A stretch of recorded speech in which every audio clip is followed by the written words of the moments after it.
இன்றைக்கி சமையல் என்னன்னு பார்ப்போம்ப்பா. சுட சுட சோறு, கொண்டக்கடலை, கத்திரிக்காய், கருணக்கிழங்கெல்லாம் போட்டு புளிக்குழம்பு, உருளைக்கிழங்கு பொடி மாசு, தயிர், அப்பளம் வறுத்துருக்கோம்ப்பா. இதான் இன்றைக்கி சமையல்.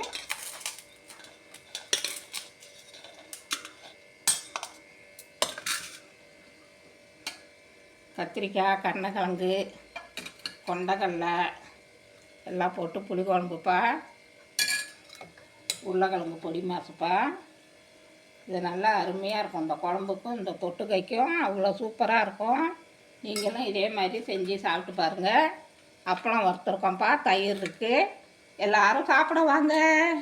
இந்த வீடியோ பிடிச்சிருந்தா லைக் பண்ணுங்கள், ஷேர் பண்ணுங்கள், சப்ஸ்கிரைப் பண்ணுங்கப்பா, கமெண்ட் பண்ணுங்கப்பா. டெய்லி சமையல் எப்படி இருக்குன்னு கமெண்ட் பண்ணுங்கப்பா. தேங்க்யூ.